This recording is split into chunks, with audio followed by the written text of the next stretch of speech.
Welcome to the Lovestead.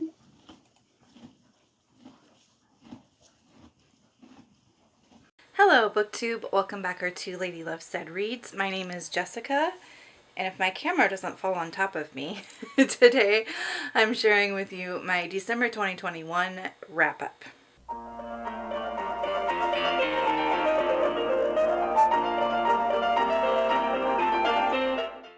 Today we'll start by going through the books I read according to genre, and then I'll go through how I did on all of my readathons that I did in December. I did 3 readathons in December, and they were so much fun, and I'm really proud of how I did. The first category is classics. I read 2 classics in December.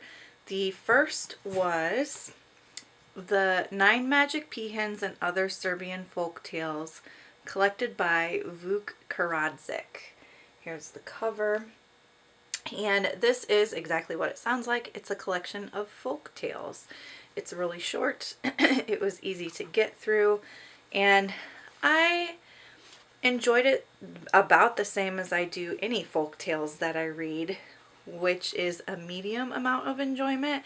I can't say that I absolutely love folk tales. I do like them. I like reading them, and I like having the knowledge of the stories because I love retellings. But I usually think the retellings are better than the originals. And so I think it's hard to rate this because, it's like, it's a foundation that you need as a reader to be able, like, if I'm going to go read more Serbian literature, this is a good foundation to have in Serbian culture and literature. So, in that sense, it's a 5 stars, but in terms of like enjoyment, it's like a 3 stars. So my thoughts on that. The other classic I read was The Strange Case of Dr. Jekyll and Mr. Hyde by Robert Louis Stevenson. I buddy read this with my friend Angel at Angel Reads, and I read that book in one sitting.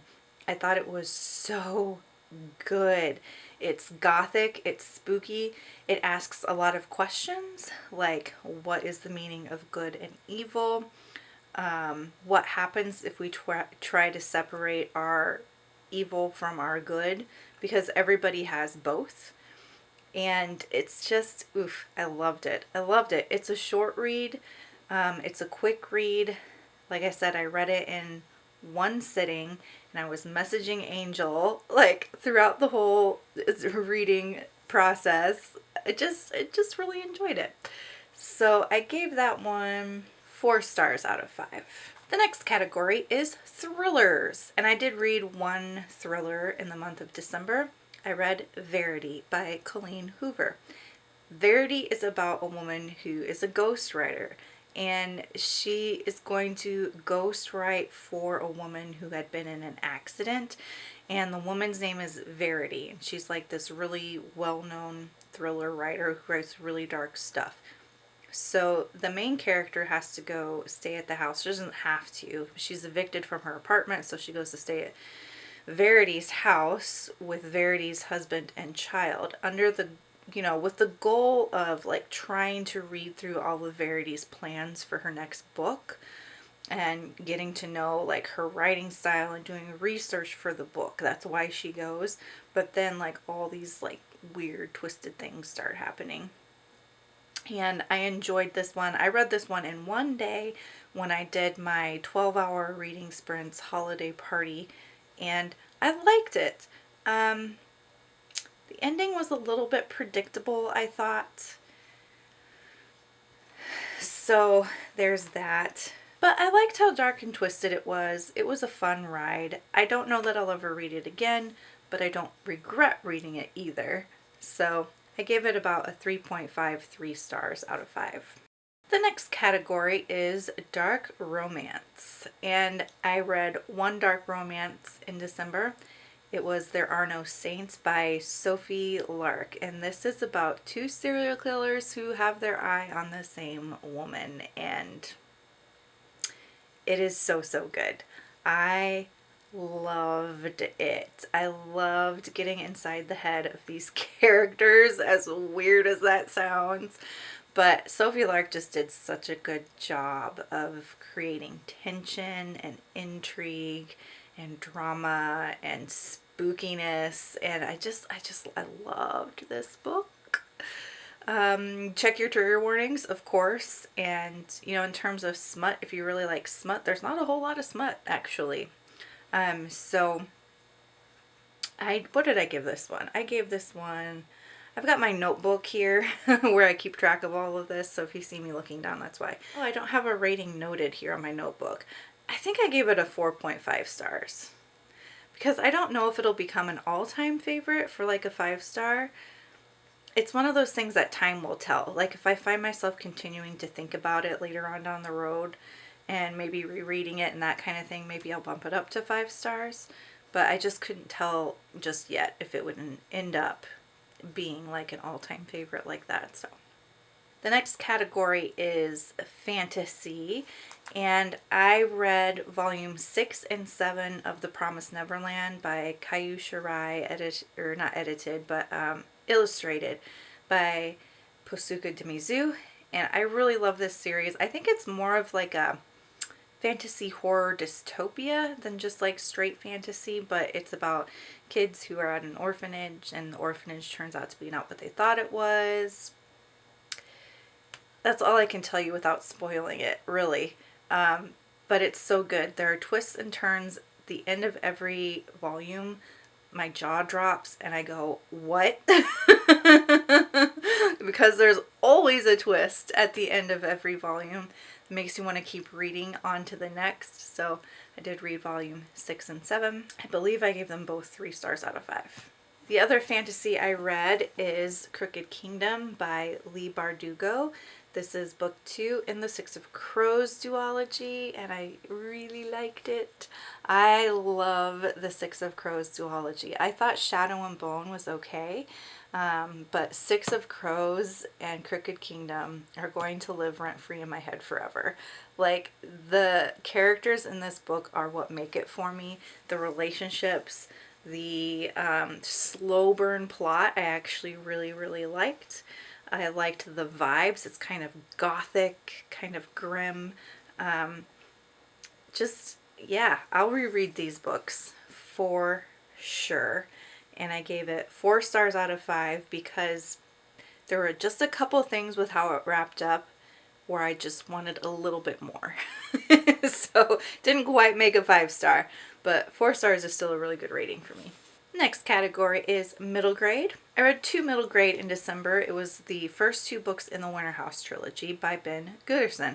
The first book is called Winter House, and the second book is called The Secrets of Winter House.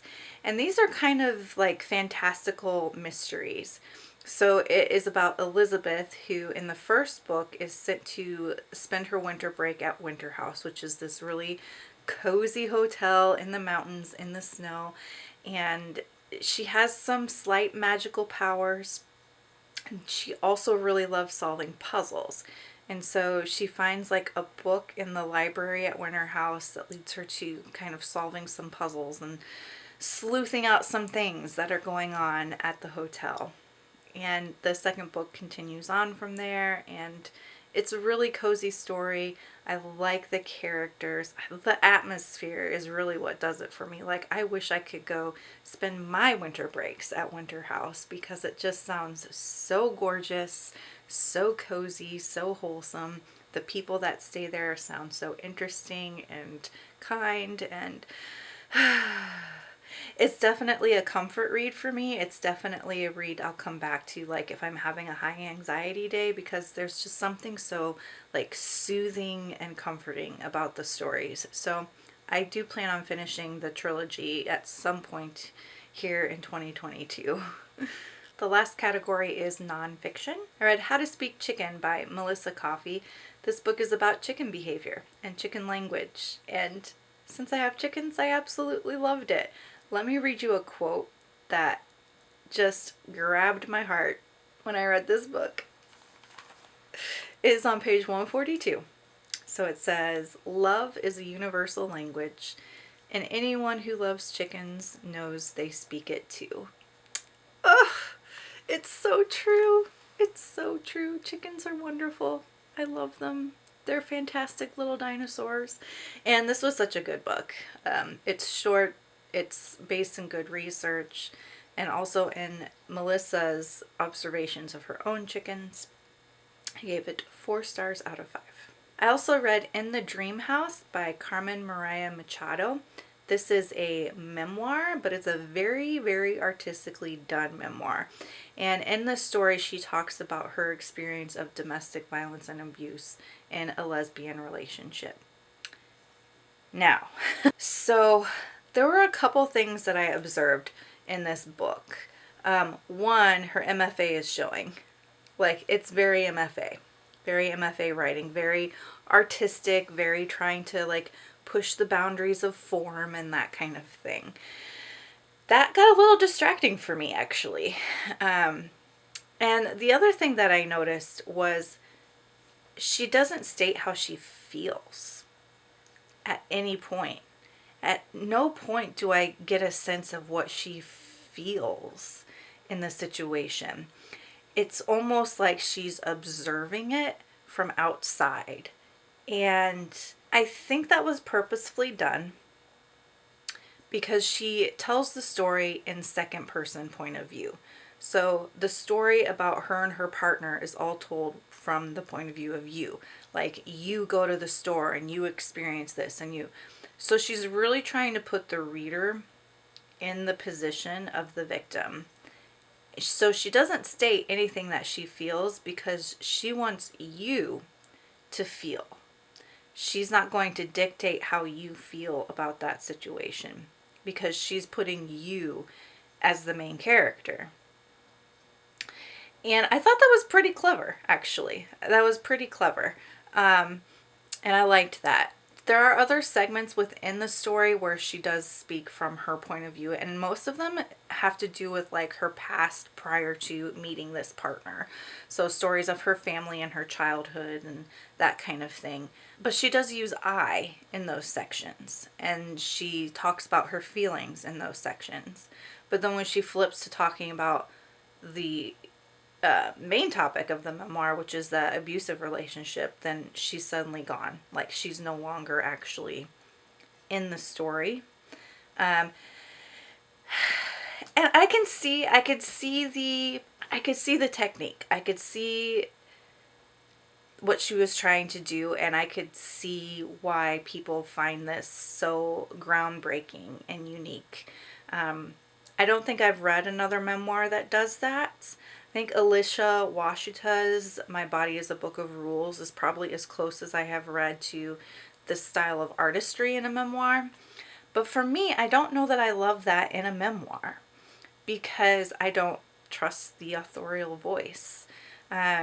Memoirs are already going to be very biased because they're only one person's point of view and one person's perspective of what's happening, and they have total control over the narrative. And when you push the form of that even further, I don't know. I don't know how I feel about it. I can't say that I loved it. I can see why other people absolutely loved it.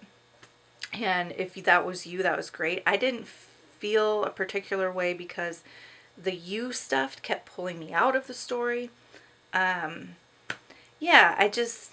don't know. I gave it 3 stars out of 5 because, again, I could see what she was trying to do. I could see what she was doing, but it didn't work for me. So there's that. All right, those are the books that I read. Now let's take a look at how I did on my readathons. So I did 3 readathons in December 2021. The first one was the Slavicathon hosted by Sasha at the Wild Sasha. The goal of that readathon was to read some folk tales that were Slavic folk tales and to read Slavic literature. It was a short one hosted over a weekend, and there was a bingo board.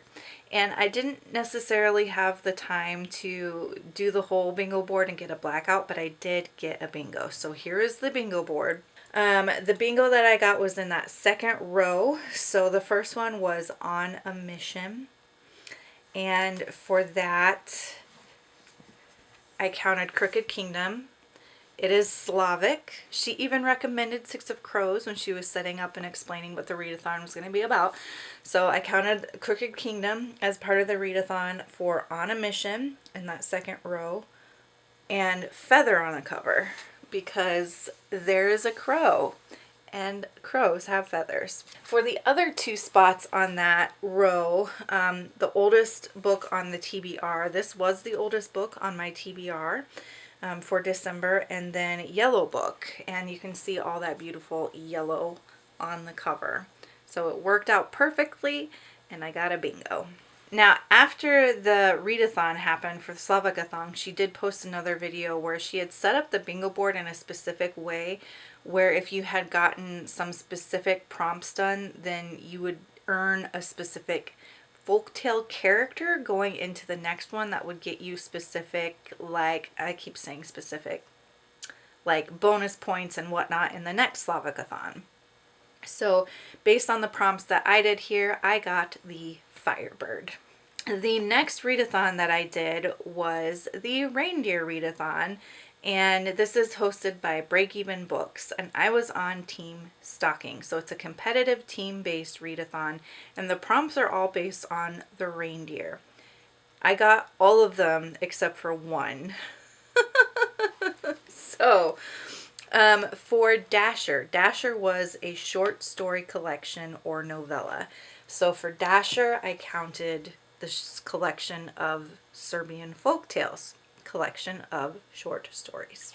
Dancer is a book by one of your favorite authors. So I did Crooked Kingdom by Leigh Bardugo, one of my favorite authors. Prancer was a book with a travel element, so I did The Secrets of Winter House by Ben Gooderson. Vixen was a book that has recently caught your eye. For that, I did Verity by Colleen Hoover. Comet was a 5-star prediction. For that, I did The Strange Case of Dr. Jekyll and Mr. Hyde by Robert Louis Stevenson. Cupid, take a shot at reading a new author. I had never read a Sophie Lark before, so I counted There Are No Saints by Sophie Lark. Donner, a book with a red or green cover. For that, I did Winter House by Ben Gooderson because it is a mostly green cover. Blitzen, a randomized choice between 3 books. I did have my dog Maggie pick out a book for me, and she picked Frostheart by Jamie Littler. I was not able to get to this. I read the first half of it on December 31st, and I just wasn't able to get through it. It was so close, though. Rudolph was a standalone, and for that I did In the Dream House by Carmen Maria Machado. There were some bonus points. So the first bonus point was a book with more than 500 pages, and Crooked Kingdom has more than 500 pages, so I got that. The second bonus point was an audiobook. I read Verity, both physical and audio, so I did that. And then the third bonus point was an ebook, and There Are No Saints I read from Kindle Unlimited, so that was my ebook. So my final total point score for Team Stocking was this. I don't know right now, I haven't tallied it up, but by the time I edit it, I will. That was my points. Okay, cool. I feel good about that. Even though I didn't get that last book in there, I still feel pretty good about it. And then the third readathon that I participated in was Thrilled to the Weekend, and this was hosted by Jacqueline. Her channel's name is Jacqueline. All of these hosts and everything I'll leave in the description box down below. So Thrilled to the Weekend is a weekend-long readathon where we read thrillers, watched a movie, did cookie decorating contests, etc. There was a group read. The group read was In the Dream House by Carmen Maria Machado. And then the other thing you had to do was read a book about serial killers. So I read There Are No Saints by Sophie Lark, since that is about 2 serial killers. And then, you know, any other thriller that you wanted to read. So I read Verity by Colleen Hoover. All in all, I feel like I knocked these readathons out of the park in December. I'm really happy with it. I think I'll do the Reindeer Readathon again next year. Who knows if the prompts will be the same or not, but it was really fun. I think the key to my success here was that I let myself mood read through it. I didn't pick the books prior to starting. I would ask myself what mood am I in, and then I would find a book that I was in the mood for and see which prompt it fit. So for me, I think that is the key to getting through these readathons. All right, that'll do it for today's video. I hope you enjoyed. Have you read any of the books that I read in December? Let me know in the comments down below.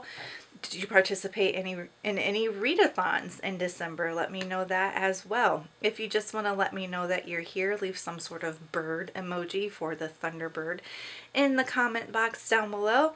And if you like this video, make sure to give it a like. If you enjoy my content, subscribe. And until next time, make sure that you continue to read good books, drink good coffee, take care of yourselves and each other. Bye!